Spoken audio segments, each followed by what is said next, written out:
Well, good afternoon, everyone.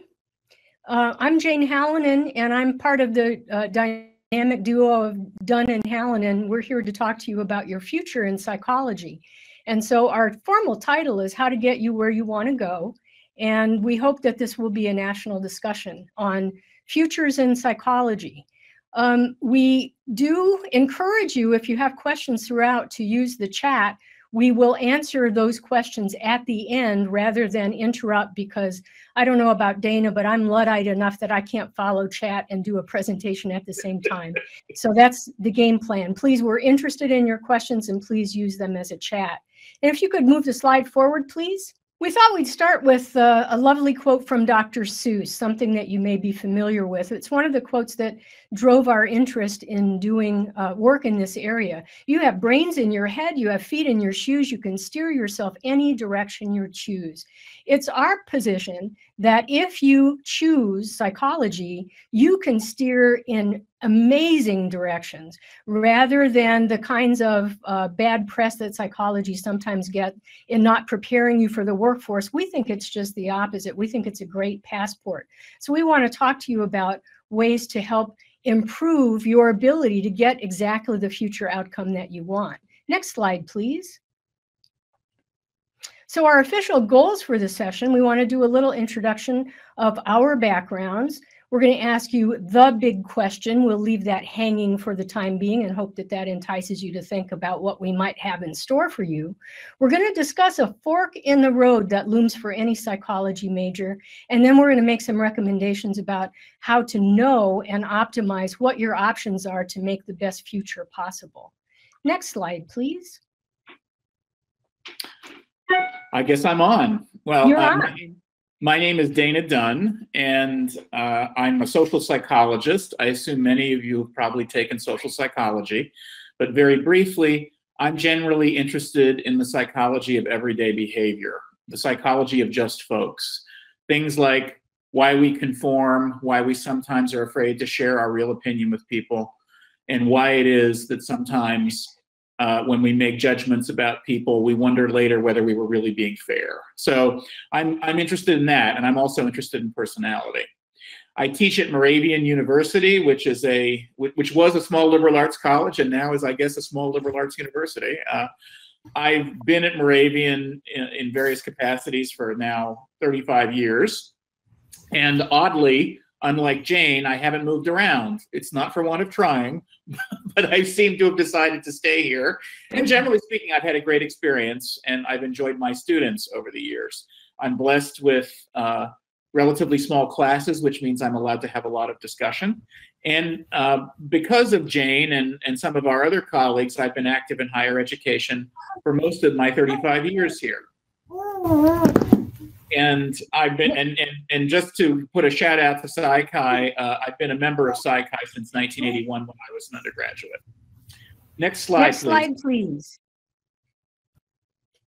So my professional pathway, I'm one of those people that when I was in high school, I took a psychology course. It was not an AP psychology course, but it was taught by one of my favorite teachers from high school. And it wasn't, looking back on it, it wasn't really a great course, but it certainly piqued my interest. So I more or less decided when I was going on to college that I would study psychology unless something else happened. And that's essentially what I did. I started taking psychology courses my first semester. I probably declared my major sometime my second year. But I also tried to be really well-rounded, and that's one of the things that I really emphasize to my students. I think you should take courses that you enjoy and that also complement the psychology major. And for me, that was a lot of courses in English because I really love literature and I also wanted to become proficient at writing. And I also took political science courses. They were sort of unusual political science courses. I'll just say there was a lot of decision making. If you've taken any cognitive psych course, then you probably at some point have studied decision making. And as a result, I ended up doing my honors project my senior year for both semesters on voting behavior and how people choose candidates. I haven't done anything with that since then, but at the time I was quite passionate about it. And in fact, I actually got a summer internship in Senator John Heinz's office. He was one of the senators from Pennsylvania. And during that summer, I made a lot of friends in Washington, and most of them were going to law school. So I spent most of my summer, before my senior year, literally thinking, am I going to apply to graduate school in psychology, or should I become a lawyer? And I ordered, this was back in the day when the internet did not exist and everything had to be done through the mail. I got all the applications, put them on my desk. One side was all the psych applications, and the other side was the law school applications. And for about 3 months, I would just look at them, and I didn't do anything. And then I realized I was really passionate about psychology. And so I applied and went on to graduate school. And while I was there, I did a lot of research, and I had graduate teaching and research assistantships. That photograph there, that's me sitting. I was much younger then. I looked about 12, and I was also much thinner, but there we are. Next slide, please. So after the PhD, again, I mentioned I've been at Moravian for a very long time. I've also been a visiting professor at two colleges that are in the consortium that Moravian belongs to. During my time, I've been a department chair on several occasions. I'm currently chair of my department. I'm also the director for our academic assessment at the university. And I've been a committee chair of so many committees, I can't even remember them all. Unfortunately, I won't bore you with them. But one of my other passions is, I mentioned writing. I've done a lot of textbooks, and obviously I've done one with Jane, as you'll see, and I've written other books, and I've written a lot of articles and chapters. I mean, I really love to write. One of the other things I've done is I try to give back, and one of the ways I try to give back is I serve as a consultant, and so does Jane, to psychology departments. And we'll talk a little bit about that as we go through the talk. But we love going to psych departments at different places, seeing how they do things, offering up our skills and expertise to try to improve things where we can. And we also love meeting with students. That's one of the great pleasures about traveling around and seeing psych departments. I've been a conference director for the American Psychological Society. I ran their teaching conference for about 3 years. I've also been on a board member of various boards at APA, and I'm very active in the American Psychological Association. And that is my dog, Arno, there. And now to change over to me, I'm, yeah, next slide, please. This is me with slightly longer hair. Whoops, go back one. I'm a clinical psychologist by training, and I've been at University of West Florida for about 20 years. I've been active in 3 different colleges, as Dana alluded to, but I've been teaching in the fall. It's going to be 42 years, and I have no idea how that happened, but I still enjoy walking into the classroom as much today as I did the very first time. I'm not quite as nervous about it now. I did have an active private practice for 12 years, and I look back on those days and how was it? I was a full-time faculty member and gave up my Monday and Wednesday nights for 12 years, but I think hyperactivity explains a lot. I'm technically a distinguished Psych-Hi member, which I'm very proud of. Next slide, please. My pathway, as Dana alluded to, is a little bit messier, and let me just explain. The photo is one of the things that's part of my past. I am the one with the purple pants and hat, and I can't explain why that taste was so bad, but it was the 70s, so I think you should allow me some leeway. I started out in college as a journalism major. I do love to write, but I got a little bit into the journalism major and thought, you know, this is watching other people do stuff and report on what other people do, and I want to be a little bit more active than that. I took an intro class, fell in love, hook planted in my mouth, and that I never looked back. Unfortunately, I have a story that is common to a lot of people, which is my first year out and applying for graduate schools, I got rejected from, I think, 12 different schools decided I wasn't good enough to get in their classes. And while that broke my heart, it did point out the importance of having a plan B. And my plan B was to go into the workforce, which accounts for the purple pants and the fuzzy hat. I worked with the police force in Indianapolis, designed to work with, detect, and rehabilitate drunk drivers for a year. I was able to employ my undergraduate statistics to create reports that would make sense to the people who were funding the program. So I learned a lot from that. But one of the things I learned was how badly I wanted to be in grad school and have a little bit more power over what was going to happen to me in my work life. Along the way, I was a graduate teaching assistant, which is where I discovered that I loved teaching. I was a child behavior specialist. So if you've ever seen the show Super Nanny, that's sort of what I did as part of paying for my way through graduate school. And I did serve a year as an intern at an inpatient mental health center in Chicago. Next slide, please. Yes, that's me as Wonder Woman. Now, you probably recognize psychology has a connection to Wonder Woman because the person who invented Wonder Woman was a psychologist and later went on to develop the lie detection machine. So I was celebrating that a few Halloweens ago. At UWF, we celebrate Halloween with costumes. And I just want to do a shout out to the Argo folks who are out there watching today. So after my PhD, I wanted to get a teaching job, but the market was bad. Couldn't find a job is starting to be a refrain in my career. But I went ahead and became a director at a school for special needs children. I did that for 2 years and then began my academic journey first at Alverno College in Milwaukee, then at James Madison in Harrisonburg. And now here I am on the Panhandle in Florida. Along the way, I've been a chair, a director, a dean, and currently I'm just in the best job ever, which is a full professor. I was a private practitioner and I owned a clinic for a few years, which was an interesting way to develop my business sense. I am a consultant like Dana, and in fact, I think I'll brag on us a little bit. Right now, we have the market cornered in academic program reviews. Between the two of us, we do most of the academic program reviews in the country. I think that's fair. I think that's For 5 years, I served as the AP chief reader, where I had to wrangle something like 400 psychology teachers to grade the AP essay exam for what felt like endless days, and was able to do that and really enjoyed that. And I've also been a conference director. So that's our background. Now, the reason that we went to that extent to share our story and our messy pathways is to point out that even now, with the dream that you may be developing, it may not turn out as you thought. Psychology enables you to go lots of different directions, not just the single-minded one that you're preparing for now. And so it's helpful to get to know that flexibility is part of the benefit of becoming a psych major. Next slide, please. So just a few more facts about us. So Jane and I met. You can see I'm on the left there, and Jane is smack in the middle. We met and formed a strong friendship at a conference at James Madison that Jane and her colleagues there more or less organized, called the Psychology Partnership Project, or P3. And there were teams, various teams addressing various psychological issues. And Jane and I ended up on the assessment team, and I was wet behind my ears. I had no idea what academic assessment was or what the buzz was all about. And the rest of our friends are there in the photograph. We still are in close contact with virtually all of them and have worked with many of them on several occasions.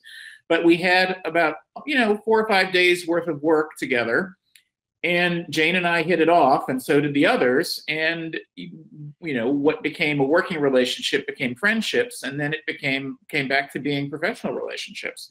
Jane and I have published a lot of things together. We've published with a lot of other people in the photograph. Out of that partnership project, a lot of things were developed. And then we went on to write a couple books together and edit together and write articles. And, it's been really wonderful. And neither of us, I should say, really expected any of that. And as Jane said earlier, you don't know where these roads are going to take you. And, it's just been a very productive collaboration. Next slide, please.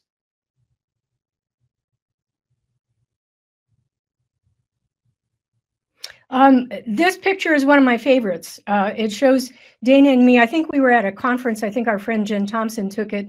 We were in the throes of being thrilled about having published the Psychology Major's Companion with the subtitle, Getting You Where You Want to Go. We really discovered that we shared an interest in trying to help students, sometimes students who don't necessarily get the best advising, to be able to chart a pathway that was the least troublesome and the most profitable. Next slide, please. Well, why is this background that we've gone over important? Well, again, you may not be able to predict where your path will lead. You may, right now, I hope you have a plan for yourself. right? In some direction that you want to go after you graduate with your psychology degree. That may be into the workforce. That may be you want to think about graduate school, a master's or a doctorate or some other degree. But as Jane pointed out, dreams have bumps in the road, right? And you can recover from disappointments. And in fact, you really have to think long and hard about what you want to do, and where psychology can take you. But there are many ways, as Jane pointed out, she did not initially get into the graduate program she wanted to, which is not unusual at all for clinical and counseling students, right? It's not unusual for any student. You don't know, and right now, for example, and I'm not saying this to be scary, but there are so many students who want to go on to graduate school that the competition, for example, can be very fierce. The workplace right now is a really great place to go because so many employers want smart people, right? And psychology majors are incredibly flexible because of their training and backgrounds, as you'll see. So you have a lot of choices ahead of you, and you don't need to commit to any one permanently. If you're not sure what you want to do, then you may want to take some time off, perhaps get a part-time job or get a job in something that you think that might interest you, and graduate school will still be there, right? There's no rush. But preparing for your best future means building on your professional chops, as it were, right now. And that really means looking at what have you learned, what skills have you acquired, how have you applied them to psychology, how can you apply them to psychology in the future, and how can you see psychology as something that happens in everyday life, in the workplace, at home, and not just in educational settings. That's really one of our main messages here. Next slide, please. So the big question that was alluded to is this important one. Now that you are about to graduate with a degree in psychology, what can you do? What do you know how to do? Right? What will you share in the future? Right? So that is a big question. And if you're thinking, right, do you have an answer for it right now? Well, think about that. If you don't have an answer for it, think about what your answer might be as we continue with the slides. Yeah, this very brief set of slides that I want to talk about probably doesn't apply to you because you're giving up an hour of your time in what probably for most of you is finals week or close to finals week when you have lots of other things to do. But we recognize as teachers that not everybody should be a psych major, and you can spot some folks like that in classes that you share. For example, one type is the clinical or bus student who really wants all of the undergraduate curriculum to be about helping people in a therapeutic capacity. And let's not bother with that under the skin stuff. We don't need to know how the brain operates. Those folks are destined for trouble. Good psych majors are well-rounded. Next slide, please. It's also a problem if you have not yet embraced the idea that psychology is a science. We often run into people who say, you know, I really love psychology, but I hate science. It's like, well, wait a minute. Those two things don't work. If you love psychology, then you probably need to embrace science as well. And the students who are going to fare the best are the ones that get their arms around psychology and really appreciate it for the scientific insights it can provide. Next slide, please. Then there's the student who doesn't like to read. If you think you can navigate through a psychology major just by going to the assignment and responding to assignments rather than reading the backup information, chances are good you're not really doing yourself a favor. And those kinds of behaviors don't tend to lend themselves to folks who are going to fare well after graduation. Next slide, please. We also have a problem in that so many people do not understand what a psych major is, that if they wash out of another major, nursing or biology or popular washout majors, they will take refuge in psychology with the idea that psychology is an easy major. Well, you know, if it's taught right, it's not an easy major. That's a problem. Next slide, please. And finally, every once in a while, we get psych students who come in, don't really have an idea what they want to do, don't really have much passion about the material that they're reading. They just kind of drift through the curriculum. And very often, those are students who show up in our office the week of graduation to say, hey, you know, tell me about this getting a job thing. And by then, frankly, it's too late. This is something that you need to prepare for and engage in all the way along your major. Next slide, please. So the kinds of things that students do that get in their way of making the best progress is thinking about each course as something that you check off your list to get out of the way, or treating each course as something that you get through. And once it's over, you never have to think about it again. If you don't pay attention to the resources that teachers provide for you, you're really shortchanging yourself. If you don't get a good grip on time management, and if you allow yourself to be multitasking, especially if you've got your phone and you're doing email while you're listening to this, that's probably indicative that you haven't quite gotten the importance of being full-minded in what you do. We also see a problem on my campus, it's probably true on Dana's campus as well, that students end up working a lot. And if they're working full-time and sometimes taking full-time classes, the challenge is you really can't do both things, because both things are a full-time occupation unless you're planning on having 4 years without sleep. Another problem that seems to have been exacerbated a little bit by COVID is as people became more accommodating to all of the constraints that developed from COVID, there's a little bit of an expectation as we return to normal that professors should just go ahead and accommodate any bump that you have in the road. And that, frankly, doesn't help you build the sturdiness and hardiness that you need for the workforce. There's also the problem that I really love as someone who loves to teach social psychology and group dynamics, that students say, I'd love to take your class, but I hear you do group work and I don't do group work.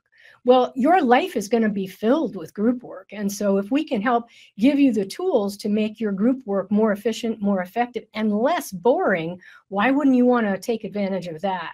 But obviously, the very most important thing is to recognize that if you're in a psych major, it is a transformational experience. It should change who you are. It should change your values. It should change how you think.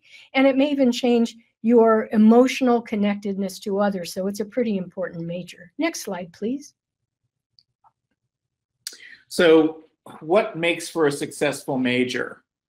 Well, one indication there is to the right, and that is, becoming a member of Psi Chi. That shows that you've worked very hard and earned good grades and have been recommended, right? But anyway, there are other things that make for a successful psych major.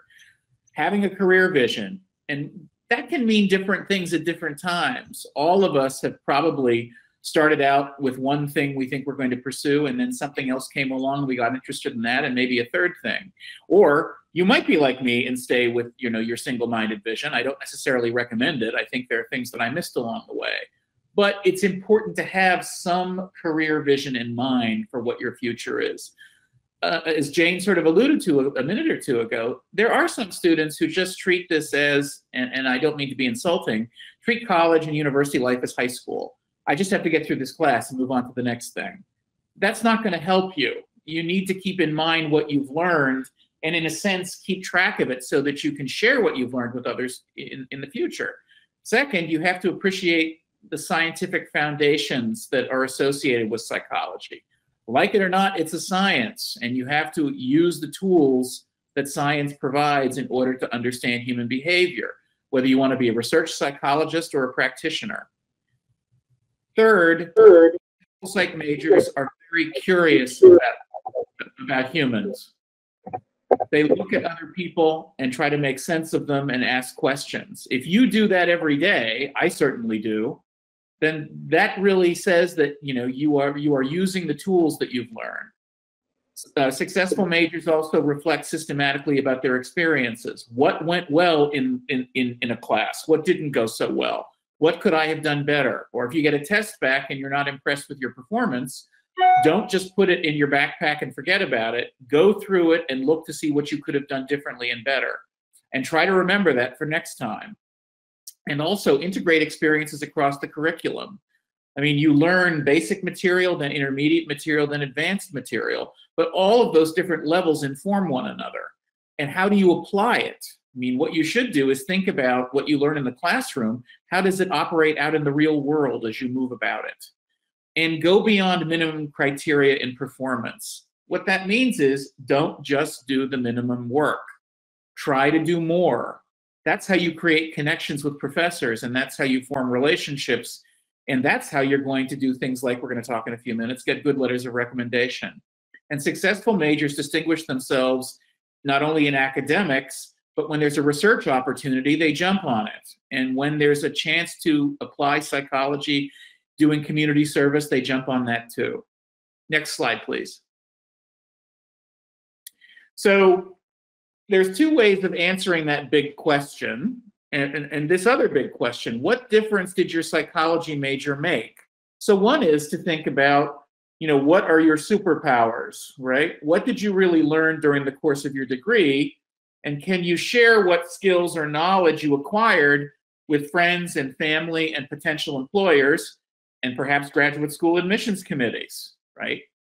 To the right there is what's called the APA Guidelines for the Undergraduate Psychology Major. We suspect you have not read that. However, there's a lot of information in that particular document which is readily available and downloadable from the American Psychological Association that really informs what kinds of things you've learned during the course of the psych major. Jane's going to talk about that shortly. Next slide, please. Well, I actually did forget one thing I was going to say. When Jane and I we mentioned these academic program reviews. When Jane and I do academic program reviews and we meet with students, one of the things we always ask them is, how many of you are graduating soon? And usually in the room, up go several hands. And we say to them very carefully and thoughtfully, what can you do now that you've completed your degree?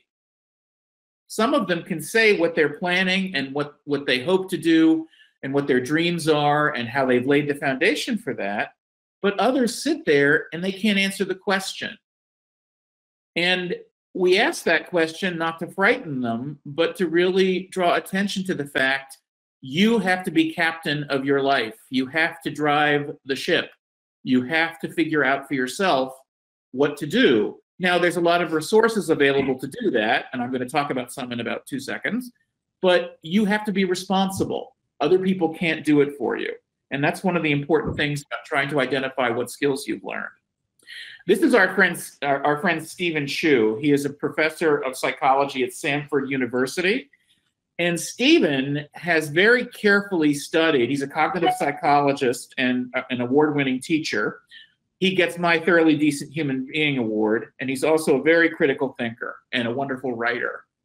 And he's very methodical in his work. Again, I mentioned he's a cognitive psychologist. He's thought for a very long time, what really helps students to learn? And I wanted to mention that he's developed a series of videos. They're available on his website at Samford. All you have to Google is Stephen Chu and videos, and you'll see a series of them that talk about things like developing a mindset for successful learning, beliefs that make you fail or succeed, what students should understand about how people learn, cognitive principles for optimizing learning, putting principles for optimizing learning into practice, and my personal favorite title, I blew the exam, now what? But the point is, there's a lot you can do. He's identified things. You are a skilled learner. You would not have made it this far if you weren't. You can still harness those skills and identify them and share them with people in the future to demonstrate what you've really learned. You no doubt by this point in your life have developed strategies for managing anxiety and stress and worry. Those will serve you well in whatever you do. You also can complete very complex tasks. That's essentially what a university education is all about. You should think back to some of those that you're most proud of, write them down and save them to use in your future. For example, in a cover letter for a job or for graduate school personal statement, or perhaps even on your resume. You no doubt appreciate differences in people, their personality characteristics and quirks. That means you've really picked up on those things and have thought about them. And finally, you know a lot about biases and prejudices that people possess. You probably know your own, and maybe even when you're getting judgmental, you probably stop yourself and try not to do that. So these are superpowers that students learn. They may not think about them as that, and one of Stephen's missions is, and our mission, is to draw your attention to just those things. Next slide, please. And I'm going to take over here to talk about Guidelines 2.0 because we are migrating to the next version. APA requires that we revisit policy statements every 10 years to make sure that what departments are paying attention to in curriculum represent common best practice in contemporary times. And Dana and I serve on a task force along with, I think, about 10 other obstreperous psychologists trying to update what is Guidelines 2.0. And while you can't necessarily go to a website to pull them down, here is what it looks like. We have 5 different goal areas, and you can see each goal area that we'll review briefly is subdivided into very specific student learning outcomes. So goal 1 is being able to relate content and to apply it in various ways. Next slide, please. Goal 2 has to do with the science backbone that is psychology. And so throughout your experience as a major, you should be able to demonstrate scientific reasoning in making arguments and designing and criticizing studies, in demonstrating sensitivity to the sociocultural factors that lead to research conclusions. And here's one that's especially beefed up in the next set of guidelines. You should be able to use statistics to create persuasive arguments and to communicate quantitative data. For goal 3, we're looking at the values that psychological science promotes. And that is obviously, ethics is a core of what we do, whether we're talking about ethics in practice or research. We believe that psychology fosters a kind of responsiveness to individual differences to make psychology students better able to get along with people than most people. And we think there's a long commitment to using psychology, to applying psychology and giving psychology a way to improve quality of life, both personal life and community life. Next slide, please.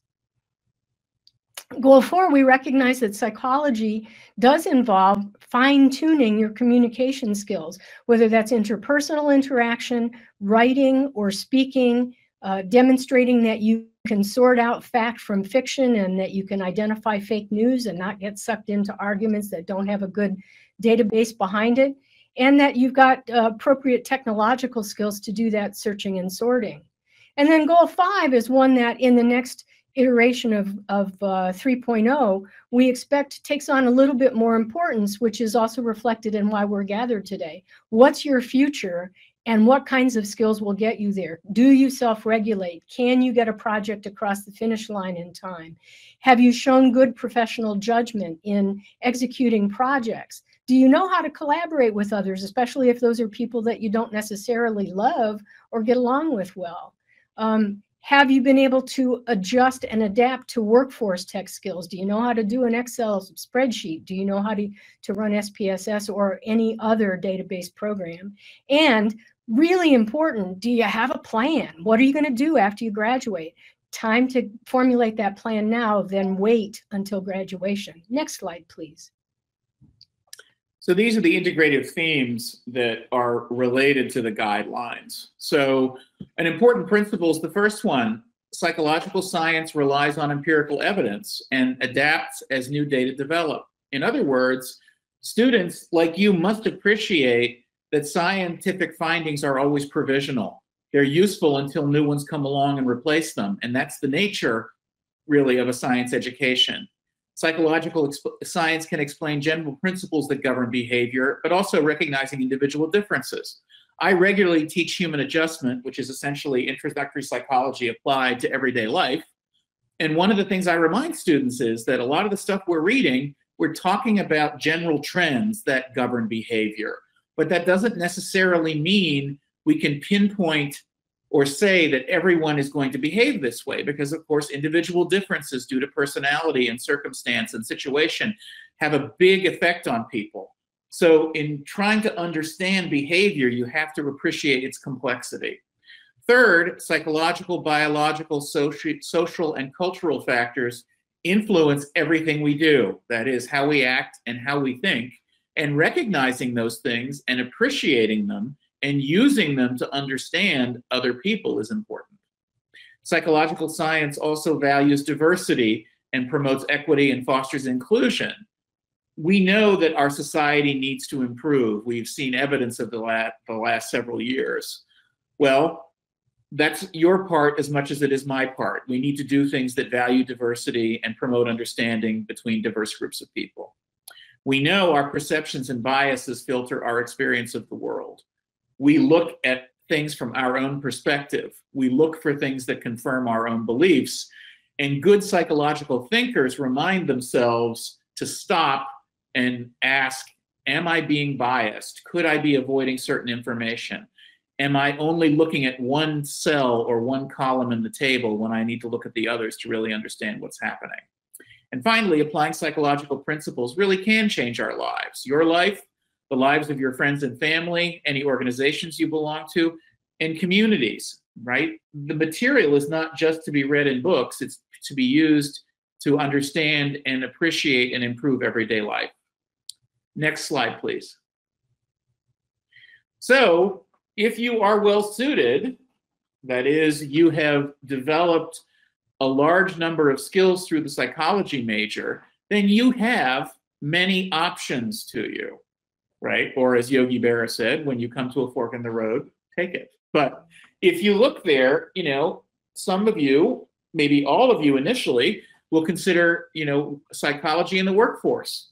And there are so many opportunities there in human services industries, in human resources, in business settings, or in education. I mean, so many people with psychology backgrounds are employed in education and human resources, and even business and data management. Those data analytic skills that you've picked up, you can leverage those into really great positions.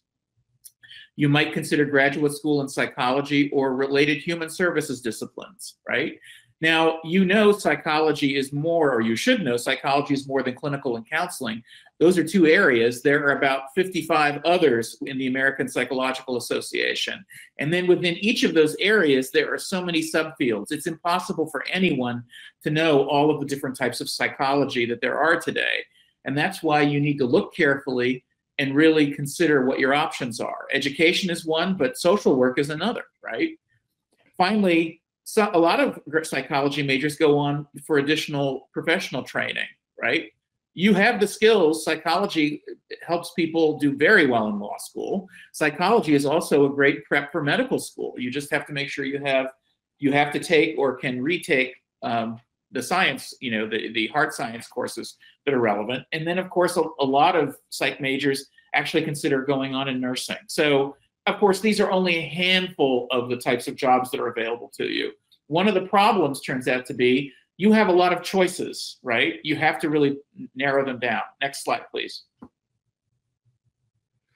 All right, so we want to offer a couple answers to questions that we hear often as advisors. So if you're planning on going into the workforce, here are some tips that we would offer. If you can at all, try to get an internship under your belt where you see application of psychology in action. It may be useful to get a part-time job or a summer job that relates to whatever it is you're hoping to enter in as your long-term goal. If you can job shadow someone, whether that's part of a course or something on your own initiative, that's a good idea. And we always recognize that campus career centers are underused. Those are people who are dedicated to trying to help you figure out what comes after graduation. Students tend to be a little bit hesitant to go there when in fact that's a really rich resource. It's also useful to do mock interviews. And so just as one example, when I'm teaching students in my capstone class, I match them with individuals who are in the field the student hopes to go to, and I tell the student, prove to them you're ready to graduate. It gives them a chance to experience what it's like to present yourself to a stranger. Next slide, please. Other successful navigation issues, you know, who is the best choice to ask for references or letters of recommendation?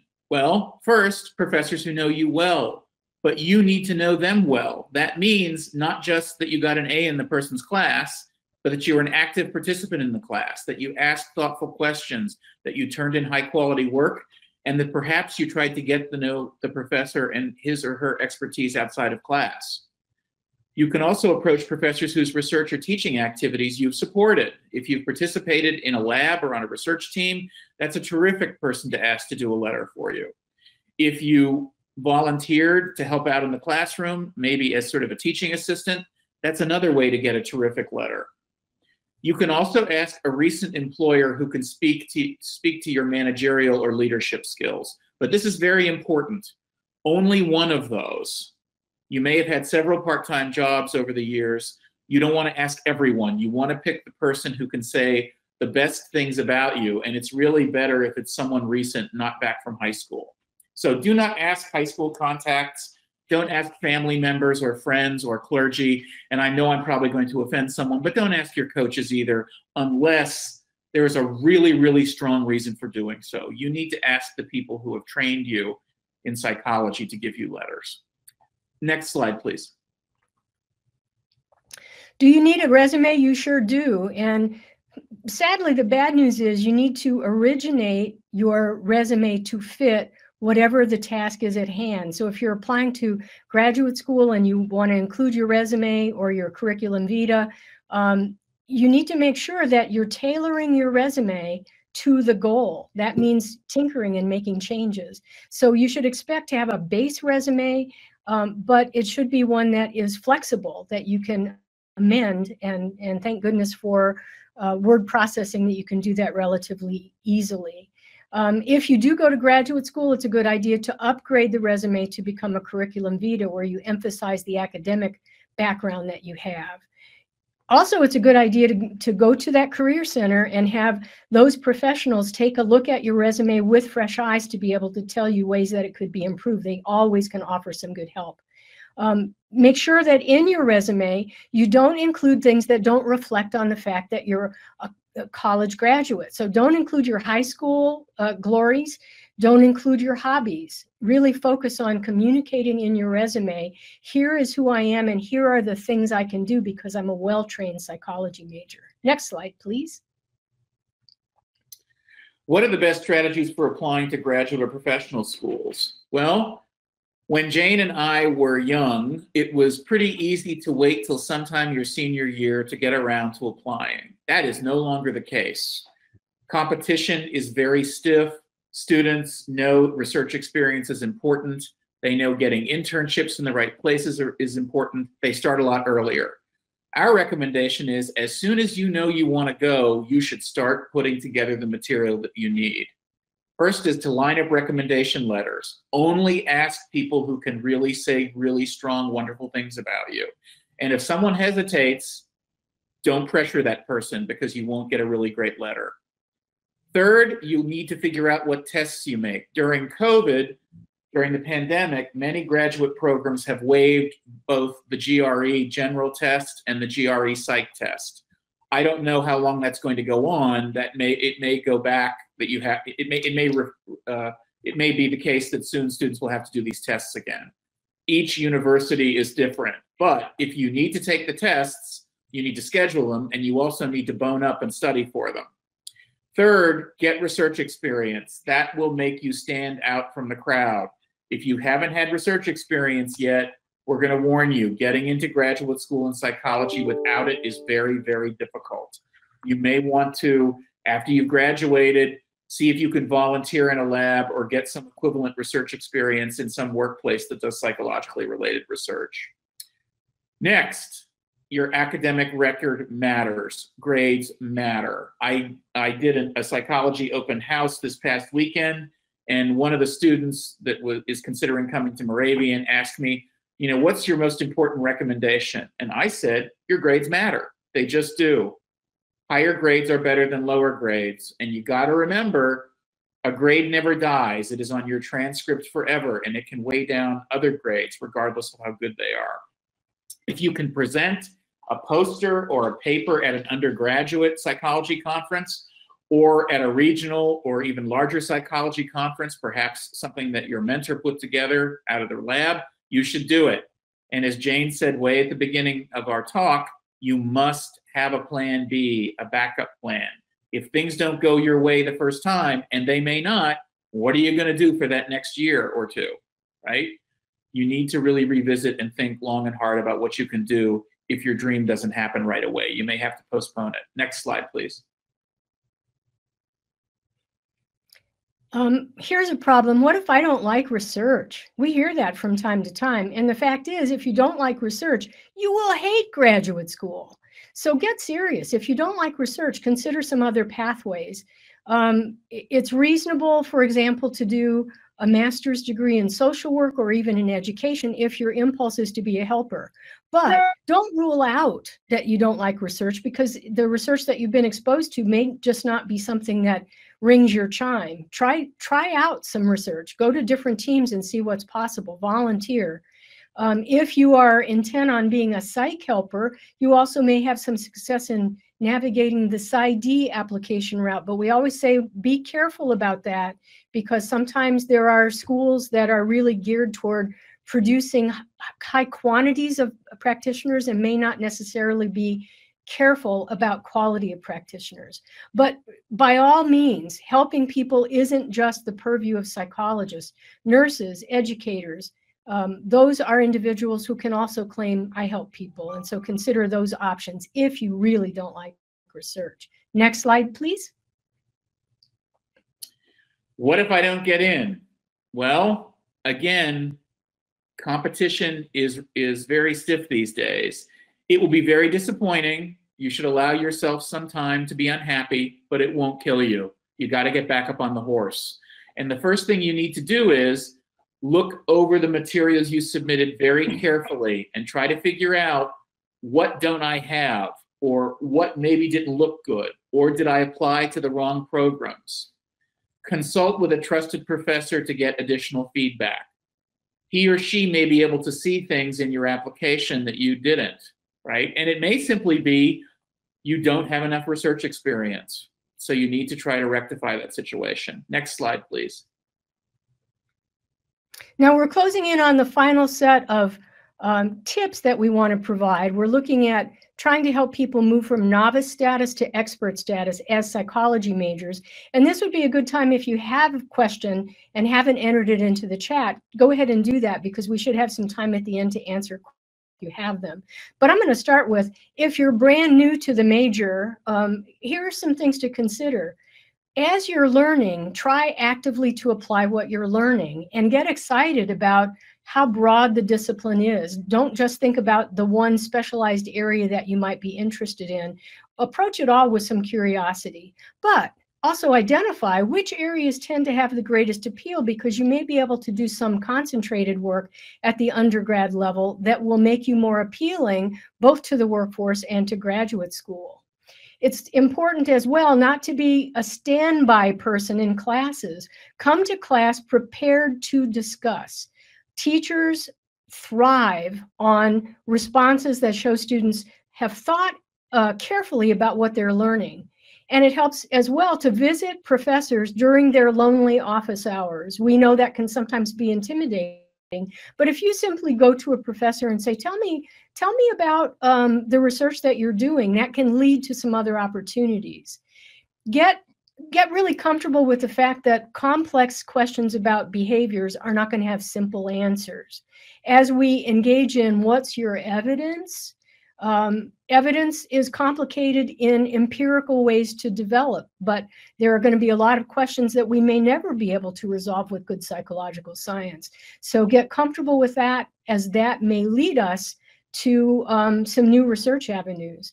I also recommend use some, whatever informal time you have, find out where psychology majors are and hang out with them. Psychi is a great place, psychology club as well. There may be a student lounge in your building where you can make some connections, but do connect with others. And if the department sponsors an event, a movie night, a Halloween event, go to it and connect with others, because you'll be most enriched. And when you graduate, you won't have that sense of, I didn't really take advantage of the opportunities available to me. Next slide, please. For developing majors, right, one of the important things to do is psychology departments, and we're talking here sophomores and juniors really, psychology departments always recommend sequencing of courses. You should take this course before that course.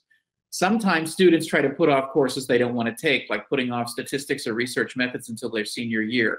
That is a huge mistake. That won't help you, and you won't really integrate the information. So you should take courses based on the sequencing recommended by the department. Start now to narrow down your post-graduation path. That is, think about what kinds of things you might want to do. If you're a psych major and you want to go into graduate school, then you need to figure out, okay, what kind of degree do I want to get? Do I want to become an industrial organizational psychologist, a counseling psychologist? What should I do, right? Third, make those strong personal connections to course content. That is, think really deeply about how the material can be applied to the situations you've experienced. The material will remain with you. You'll retain it much better if you do that. Second, identify some central research questions of interest. You might want to do an independent study or work in a professor's lab because the research that's being done there is of interest to you. I mentioned earlier that I took a lot of political science classes and a lot of courses on voting behavior, and I ended up doing a voting project for my honors thesis. Now, I'm not interested in that anymore, but at the time, I was passionate about it. You want to find something like that because it will make your application stand out from others. Nurture helpful relationships. That is, form relationships, appropriate ones, with professors who can help you and guide you in your search for either a work or graduate school. Identify those professors who will be good reference writers, who can say a lot about you, about your strengths, and can also identify things where you need some improvement. Third, again, join a research group if you can to get research experience. It will elevate you if you do. And finally, seize opportunities to talk about psychology in other academic settings. Again, conferences and other showcase opportunities. Next slide, please. And now for the experts, the four-year experts who are completing degrees. It's really important to do your very best work all the way along the line, but if you have a capstone experience, especially a great opportunity to showcase how you're bringing everything all together. You want to make sure that you are consolidating the faculty fans that you've developed along the way. And you want to get over the public speaking fear. You want to seize the moment to be able to use opportunities to polish those skills, because virtually every position that you will hold from here on out after graduation will have some opportunities where you'll be impressing people with how you manage words. If you happen to take the GRE and you're not happy with it, you can either develop a backup plan, but you can also consider taking some special prep coursework to improve the score that you get in GRE. I always recommend visiting the campus center and taking advantage of the expertise that exists there. Get additional experience in whatever way you can that will show your values and your self-regulation skills. So doing service learning projects, doing field experiences, and also internships are really important. Do not be shy about competing to be the best of the best. Those individuals tend to have the easiest time getting where they want to go. Along those lines, it helps if you can be really open-minded about getting feedback on the quality of work that you're doing. Ask professors to size up. What are your options? What are your likelihood of getting into graduate school with a performance that's there? There's probably nothing sadder to me than a student who arrives in my office just before graduation and says, I want to be a clinical psychologist, and oh, by the way, my GPA is 2.5. At which point I say, not going to happen, not a prayer. I don't want to be the one to bear this bad news. But the fact is, if you're serious about that objective, you have to work on polishing the best of the best all the way along the way. Keep your ethics squeaky clean, because you want to be able to graduate being proud that you got your degree through hard work rather than shopping for papers that other people have written or collect and you're not supposed to. The last tip for experienced folks is don't engage in throwaway courses. Sometimes when people get to the senior year, they say, oh man, I've worked so hard. I guess I'll fill up the rest of my requirements by taking yoga or pottery. Well, nothing against yoga or pottery, but it might be just the thing to be able to take a difficult, challenging philosophy course, or to take some computer programming, or something that will round out your abilities as a scientist. Next slide, please. All right, so you do have some questions for us, and we're going to handle the ones that have arrived. But let's underscore that regardless of what pathway you choose, this is a career that psychology will fuel well. So let's start with a question from NK. Any additional advice for the older single mom who wants to go to grad school? I'm going to start, and maybe Dana, you can chime in. I'm going to say, make sure that you have a really great support system, because grad school is going to be extremely demanding. If you don't have a fire in your belly to be able to get through it, chances are you won't. And so you really have to be able to convene resources to be able to help you manage the level of demand, because it will be fairly severe. Dana, would you add to that? Well, I would say, to NK, again, I don't know how old your child or children are, but that matters. If they're older and more self-sufficient, you're probably going to have an easier time during graduate school, because it is intensive and it will take over your life. If your kids are very small, I mean, I know this probably isn't what you want to hear, but unless you have the support there, that are, the other people who are going to care for them when you're taking classes or doing research or going to the library, you might want to wait a little bit longer. All right, then we're moving on to LL. What are some job opportunities for undergrad students wanting to pursue clinical psych in grad school? This may not be happy news, but what I'm going to tell you is, if you can afford it, invest whatever discretionary time you have in developing your research skills, rather than getting a part-time job that will have probably little influence in your being able to get into a clinical program. Yeah, I would concur with that. Now, it may be the case that you can get a position in a local mental health facility as an incoming manager, and that may help in some regard, but really what's going to be more important is the research experience. And I would add to that, I mean, Jane's right. I mean, a lot of my students, when they graduate, they often get experience in sort of local mental health clinics or service opportunities. That's great. But if you have research along with it, that's going to make a stronger case, because the people considering admitting you will see that you've done both things and that you're going into this with your eyes open. KA says, best resources to keep up to date with psychology research, post-undergraduate, articles, journals, and etc. I would say, a good thing to do is to go to the web pages run by APA and APS. They're always sharing exciting news there. You can, and a lot of the parts of the web pages are open to anyone, who's not a member. There are members only parts of the pages. You can actually join either organization for a small amount of money and have access to all that. That's what I would say. All right, I'm going to go on to the next question for I. Tips for a first year in college as a psych major. Probably my best tip, this isn't quite what you were asking, but my best tip is you need to get ready for a lifetime of harassment about the major that you've chosen. You've probably already experienced that when you tell people you're a psych major, especially if you're a new psych major, they'll say things like, oh, don't analyze me, or are you planning on working at a fast food joint after because you won't get a job? I mean, you're going to be inundated with probably well-intended but really misfiring kinds of content, so from loved ones. So make sure that you seize the narrative and begin to correct misperceptions that people have about psychology, because contrary to the you can't get a job, yeah, you can get a job. You can get lots of jobs. In fact, it's a great passport. What you should focus on, I would say, learn the department culture, get engaged with extracurricular activities in your department, because those students can give you some good informal information about, well, let's face it, teachers, professors to take and ones to avoid if you can. We know that that's out there. But insider knowledge is really valuable. And so getting involved early is a good idea.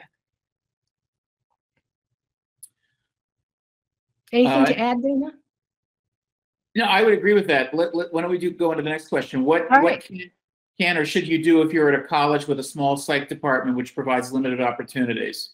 Well, if there's anyone doing research, you should try to work with them. If there isn't really anyone doing research, then you should try to do an independent study or an honors project on your own. or you might see if you can get a summer job at a university working in someone's lab, like at another university. That's what I would recommend. And that also ties into Matt's question, what are some places that hire undergraduates for research positions? Often that's going to be universities. Sometimes summer programs are specially funded to employ undergraduates. But I think it's probably the best strategy to talk with an advisor or your department chairperson to see if there are local entities that have a track record of wanting to hire undergrads to get that experience and also be able to put some cash in your pocket at the same time. All right, any other questions? Because we are flat on at 3 o'clock. Can you have the next slide, please? Yeah, it's the end slide. We just want to thank you for joining us, and we wish you, whatever pathway is in front of you, we hope it is exactly what you want and produces great joy in your life. Best of luck to you. Any closing comment, Dana? No, thank you for coming today. We know it's a crazy busy time, but it's also National Teachers Day. So thank you for listening to us, and I hope that what we shared is helpful to you. Thanks, everybody. Good luck in finals.